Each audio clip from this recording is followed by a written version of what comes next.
Hello and welcome everyone to another InventRight TV show. My name is Andrew Kraus. I'm one of the co-founders here at InventRight. We have Chad Brislon, who is one of our students, and his coach Keanu. Keanu and Chad. There you go. Okay, cool. So we invited Chad to come back because he can show his product now. It's on the market. We're going to talk about a whole bunch of different things. We're going to talk about the product, kind of how he came up with the idea. We're going to talk about how he almost burnt a contract manufacturer's place down to the ground by working on this product. Yeah, come on, Chad. And we'll figure out what's going on with that. We'll talk about how he had a licensee, lost and found another one. I think there's a big lesson learned there. And I think Keanu wants to share a little bit about why, what are some of the traits that Chad has that are making him successful. And so how you can be more like Chad, as Keanu was just saying, which I like that. That's pretty flattering, Chad, right? There you go. Okay, so let's talk about what the product is a little bit.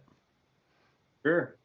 So now that I can finally show it. Last time I was on, I wasn't able to show it. We weren't on the marketplace yet. So basically, what I have, I'm gonna go ahead and show it up. I have a fire starting bellows. It's a combination ferrocerium rod and a bellows system.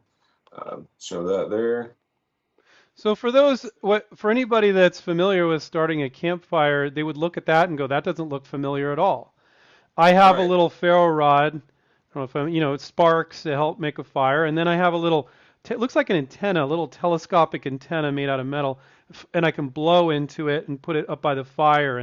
And so what yours is doing is it's including the blower, which is to blow to stoke the fire, and the ferro rod. I just call it a ferro rod because I don't know how to properly pronounce it. Yep. To spark it. But anybody that's done that, if they looked at that product, they go, "That's not what that is," because it's so different. You Right. want to hold it Right. up again? Yeah, sure. This is quite a bit different than your typical ferro rod, ferrocerium, ferro rod, whatever you want to call it. Some people call it like flint and steel type of thing. If you're not familiar with, outdoors and camping and survival and whatnot, is basically it's a metal composite that you strike down with like a steel plate, and that creates sparks to light your tinder. And most ferro rods are just little tiny quarter-inch, just a little bar. Used one of those initially when I came up with the product. This is my very first prototype, Nice. much less glamorous than the other one. It was basically we'd be out there, and of course I got the beard, and you'd be down there blowing on your fire to get it going. This allowed you to take a step back. I didn't initially have the ferro rod on there. I just used it as the bellows and always had my ferro rod with me. Well, once I joined InventRight, I kind of got into the whole product development, and I chose this product to develop out, and that's the feature that I added that ultimately allowed me to get it Well, to now make it. what's really unique is neither Keanu or myself, who've done a little bit of camping, familiar with making a fire. Probably not as much as some bushcraft dude or something, but we know a little bit. We've never seen a ferro rod. It's always a solid piece, right? And you kind of Right. strike it. But what's different that you did here? What did you do? Basically, we took. It's kind of difficult to show from. I don't know. I can show you see the hole that just goes down the center there. Most of them don't have that, and that kind of leads into the story about how we almost burnt the supplier's warehouse down Yeah, we want to when hear they were that.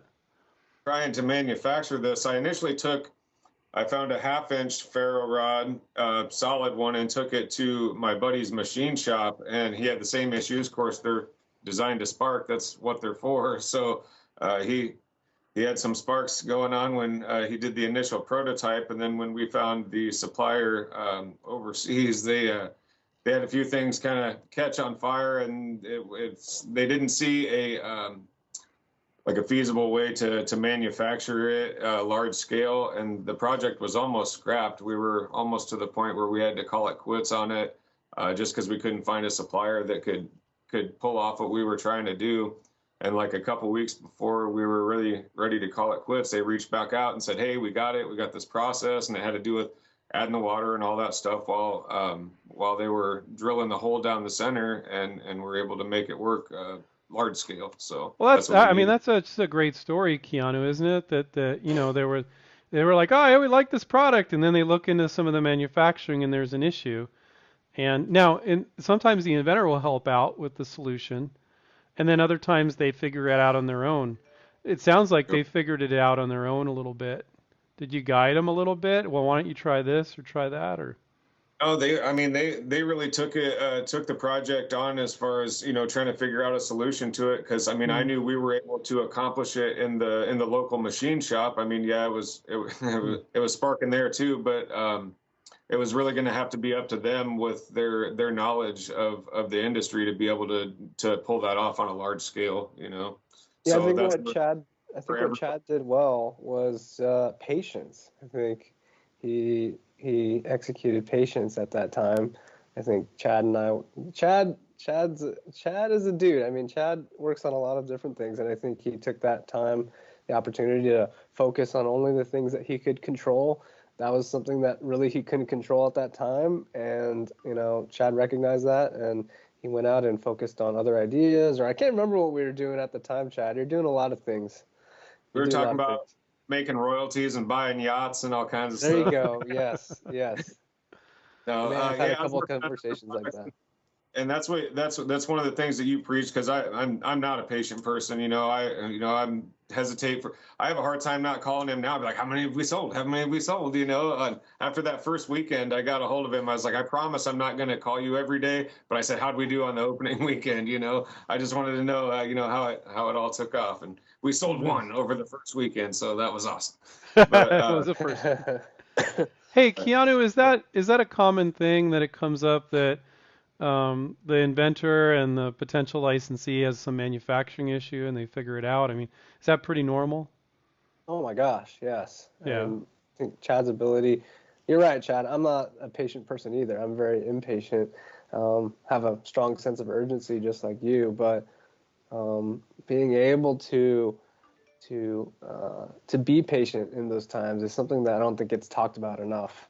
That's one way you maintain that relationship with your licensee, and then they say, okay, Chad, he wasn't pressuring us. He allowed us to do what we needed to do, and I think it worked out for the best. Well, Nice. and that's one of the things that you talked about too, is focusing.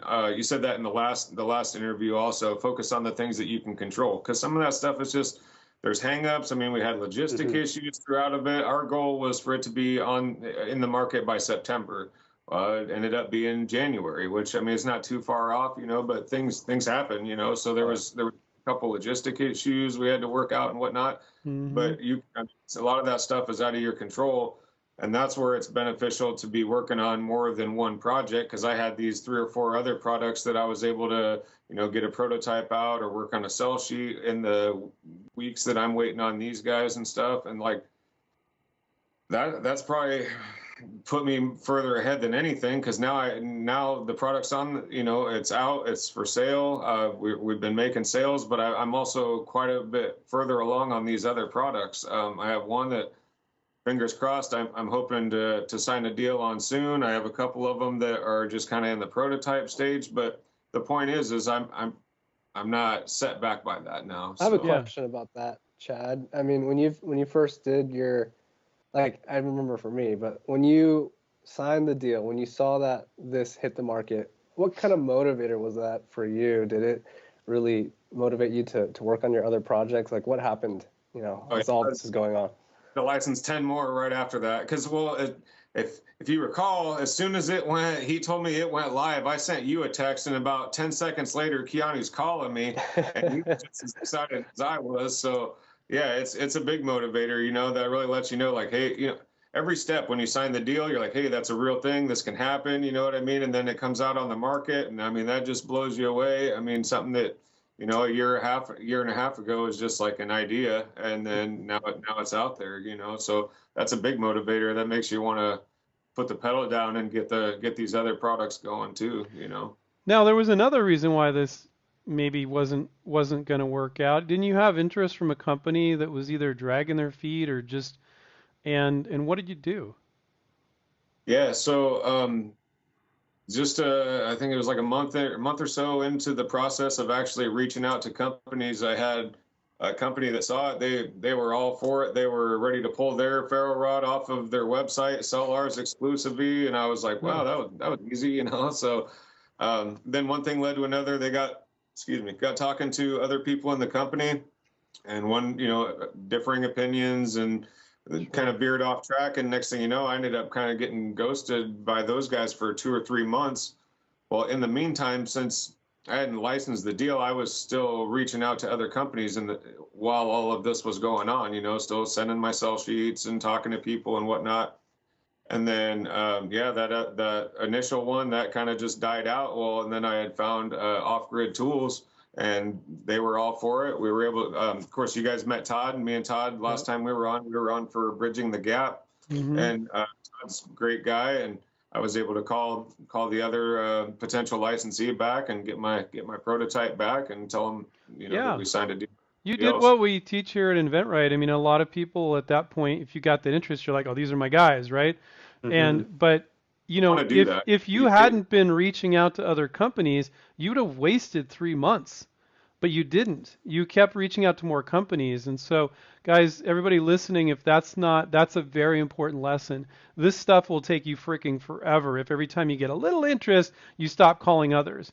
Like if Chad did that, he would have wasted 3 months, and then maybe got interest from another, and he stopped calling again, and then a month and a half went by, and then he stopped calling. You can drag this thing out forever, and so we Well, teach because I people not to do that. if you're just getting started with this, and I told you a year and a half ago this was an idea, you're like, wow, a year and a half. I mean, that's some time. I mean, Yeah. it isn't. It isn't. I mean, for this type of business, that's not an unreasonable amount of time. But to get something going like that, if you were to have to invest that much time or more in each product, you know what I mean? If you can have multiple products going in the pipeline or at different stages at the same time, that's going to benefit you the most, because at some point it's going to click. You're going to realize what part you were missing or what you needed to do to make this happen, and then all of those are going to go forward, you Yeah. know. And Yeah. it's a lengthy process, so you might as well do it as efficiently as you can. So So Keanu, in closing, you wanted to talk a little bit about what makes Chad successful and how people can be more like Chad. We already shared a few of those things, right? Actually, before yeah, I do want to get to that, but I do have a question for Chad, like, because I'm just curious, what out of the whole process was the most challenging for you? Because you've been killing it. And I'm just curious if there's anything that you are like, oh yeah, that was the hardest for me. I'm just curious. um, I would say I have to say the patience part of it, to be honest with you. I mean, the stuff that, and you guys say it all the time, the stuff that you're teaching is not, it's not overly complicated. None of the steps are really very complicated, as long as you're just follow the steps. You know, you guys lay it all out there the way it's supposed to be. But the biggest challenge for me, I think, was just being patient. And Mm-hmm. as you know, like we've talked about a million times, you always want those immediate results, and that doesn't always happen the way that you want it to. But I'd say the best solution for that is, like we've just talked about, the persistence, just staying with it. And I mean, that's been awesome. You know, I can't believe that I have a product out on the shelf. You know, 2 years ago, that wasn't even a thought in my head. You know what I mean? I'm in construction, you know, and so now I do construction during the summer, and then when we're laid off in the winter, you know, product development is my full-time job in the winter when I'm laid off. So Well, I and come back. you said persistence, but you actually gave your other solution, which is multiple projects and a lot of Mm-hmm. companies per project. You gave that earlier. You said that was, one of the solutions. So you don't For my feel as mindset, impatient when you have so many projects you're Mm-hmm. working on. Like you're barely rolling around to the older one, and Right. you just and some time has passed, or what have you, because you got those irons in the fire. You've done a Keanu, I can say I observed this even though Chad wasn't my student. He's been doing that pretty early on. I Mm-hmm. find that a lot of our students, they don't do that till a little bit later. And he started pretty early on working on multiple projects, as I recall. Correct me if I'm Right wrong. from the start. I think he had Yeah, three joint, ideas right from the start. yeah, Yeah.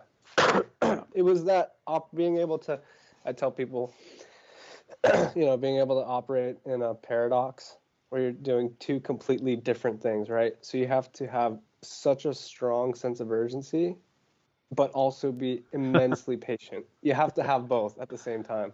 And the patience was something that I had to develop over time, and I could see Chad is starting to become more patient too. And you're right, Andrew. One way to curb that impatience is work on more projects, because now you've got all these timelines, and it just helps a little bit. It really does help. Would you agree, Chad? Like when you're working Yeah. on all these things, it kind of that Right. one project doesn't seem so high pressure anymore. Yeah, it seems overwhelming, especially if like you're looking at the licensing of just trying to get over the hurdle of getting one started. It's not like you have to come rolling out with 10 ideas. The point of it for me was as long as you were accomplishing something during that day, whether you were working on a sell sheet or calling one company, you know what I mean? As long as I was making some sort of progress toward it. Because I didn't want to let the idea like fizzle out in my head and abandon it because like this thing wasn't working and whatnot. But it doesn't have to be so overwhelming. You just pick something to keep you busy in the meantime, so you're not driving yourself nuts while you're waiting for an answer. But it's a very good, very productive busy. To be working on 2 or 3 projects instead of one. That's not just busy work that's keeping you busy, but it's also keeping you from getting anxious. I love those 2 words, productive and progress. Like when I was going through, I recognized, because I think a lot of inventors say, I don't have, 4 hour, I work 16-hour days, so I don't have, and then when I'm done with my day, I have to go spend time with my family. So I really don't have much time, maybe an hour a week. But, because some people think I would love to do this all day, right? But I see people do that, but they're not productive and they're making no progress. I mean, I can like to Chad's point, you make one phone call, that could be significant progress, right? Or if you send an email, that's significant progress, relative to someone who maybe spends, 12 hours coming up with new ideas, but they never email a company. Yeah. I would say the person who emailed the company made more progress than the person who just jotted down ideas. Once I was ready, I didn't feel like once I was ready to reach out to companies, I didn't feel like I was making any progress unless I was actually reaching out to at least one person a day, Yes. And you get in that mindset. So if you reach out to one, you're going to be like, all right, well, chances are you're going to reach out to more than one. You're not just going to get all set up and just call one person. So that just kind of gets you rolling on it. Yeah. And for everyone listening at home, Chad was like that from the very first call I got. Which is unusual. Yeah. Yes. Well, I was a little bit like that too. Another thing, I was like, well, you stick me with somebody who's ready to get some stuff done, and you put me with the right coach. So Nice. Okay. It was fun. Well, working with you. it's great seeing your product there, Chad. That's absolutely amazing. I love it. Keanu, thanks for your input as well. And I think we're going to be inviting Chad back for more products. I know we are, as a matter of fact. Oh yeah. I have that confidence in Chad. For anybody who wants to check it out, it's the products for sale on the Off Grid Tools website. Right now we're finishing up some paperwork with Amazon, and we got a couple of like brick and mortar retailers that we're in the process of that. But as of right now, it is live and for sale on Off Grid Tools website. So what's the website? Do you know? We'll put it down below in the description. I think it's just Off Grid Tools. Just offgridtools.com. All right, we'll put it in the description. Yep. Okay. Hope everyone check it out, take a look, and yeah, we're excited to have it out there and find out what everybody thinks, and hopefully they sell a boatload of them. Well, thank you, Chad, and thank you, Keanu. I think there's definitely, whenever we do these, we want to inspire you, and we want to teach you a few things, and if we just do those 2 things, we were successful. If we inspired you, you see somebody that wasn't that far off from where you are now, and he's licensed the product, or she's licensed the product, that's very encouraging. And then there was a bunch of lessons that we learned in here. If you guys missed that, go back, watch it again. And I want to remind you guys to take care and keep inventing. We'll catch up with you guys next time. See ya. Bye.